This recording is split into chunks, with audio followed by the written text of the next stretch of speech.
What's up, explorers? Zach here, and today we are going to start a new series for deck profiles. Our first one that we're going to do is a Rotom V and Zoroark box. It's a pretty interesting deck, and I've been playing it a little bit online and locally, so let's check it out. So to start us off, we're going to have 3 copies of Rotom V. Rotom V is obviously the core card of this deck, and part of that is because of its ability Instant Charge, which allows you to draw 3 cards and your turn ends. Really nice at the start of the game to get your hand up and going. It also has the attack Scrap Short, which does 40 more for any tools that you discard from your discard to the Lost Zone. So you can get a lot of damage piled up, but you're going to have enough tool cards in your discard to really make this happen and make it an option to get enough power out there for Rotom V. Next up, we have 2 Zoroas and 2 Zoroarks, which are the pivot points of this deck.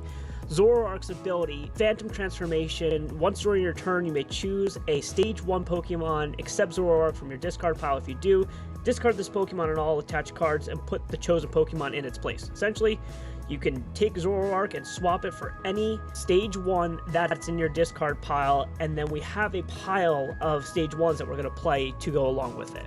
The second attacker of this deck is Porygon 2 that lets you do a ton of damage at the end of the game. Garbage Attack does 20 damage for each Pokemon Tool card in the Lost Zone. Rotom puts the tools from the discard into the Lost Zone. Porygon 2 comes in at the end of the game and starts blasting. Also, you can evolve from Zoroark to Porygon 2, which is really nice to have, and it gives you an option for some pivoting at the end of the game as needed. Next up, we have one lone Jolteon that has the Thunderous Awakening ability.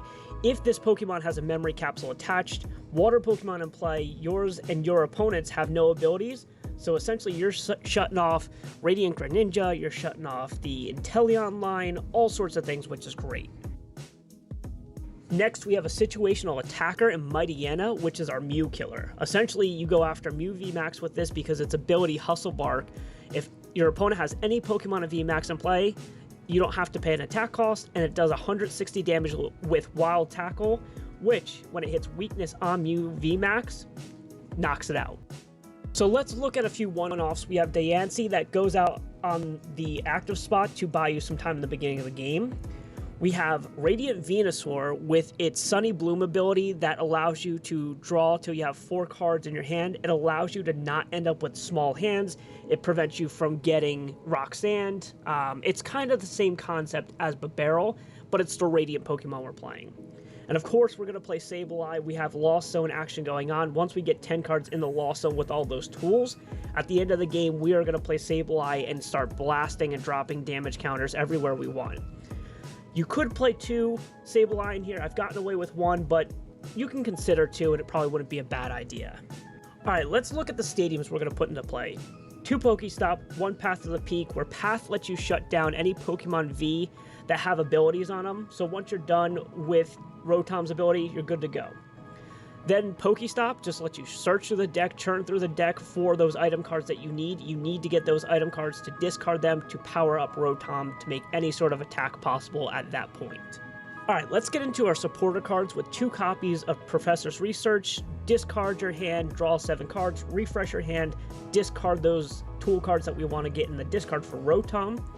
2 Boss's Orders are coming in next, which allows you to switch one of your opponent's bench Pokemon with the active. Need that Gusting. I play 2 Burnett's. I like Burnett to, on lull hands, just kind of go through and find and discard 2 tool cards. Maybe not the most important, but I like to play it. And then 1 Lone Marnie, which is going to give us some hand disruption, which is really nice during any point in the game.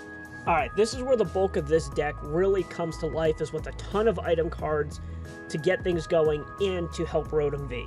Hisuian Heavy Ball allows you to go into your prizes and search out and see if there's anything in there that you need as far as basic Pokemon. Then of course we play the standard setup of 3 Ultra Balls to go discard and search Pokemon, and I reduced down to 2 Quick Balls. It helps to discard tool cards, helps to find Pokemon, but too many ball search for this deck just doesn't work. An Ordinary Rod to go back and find Pokemon and energies. And then one of the most important in this deck that I found is Tool Scrapper.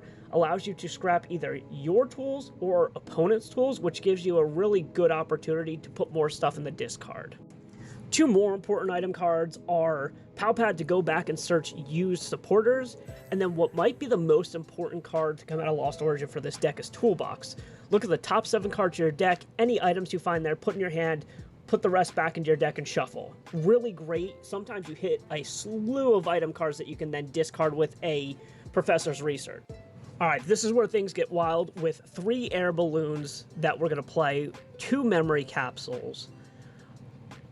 We're going to play 3 Cape of Toughness. We're going to play 3 Choice Belt. And then after all that, we're playing 4 EXP Share. We play all these tool cards because we need to discard them to power up Rotom V. Some of them are nice and they will help you put on extra damage, retreat from the active, get a little bit more bulk, or shift energies around from Rotom to Rotom.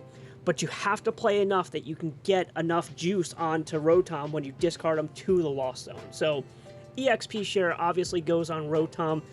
When you have active Rotom with 1 energy on it, it's nice to shift it to a bench one when it goes down. And then Memory Capsule is specifically for Jolteon to shut down the water Pokemon that have abilities, and you can discard it for some more power. Last but not least, we play 5 Lightning Energies to juice up your Rotom. We play 2 Speed Lightning Energies to juice up Rotom and to draw 2 cards when you attach it.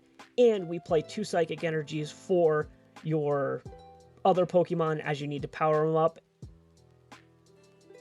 Oh boy.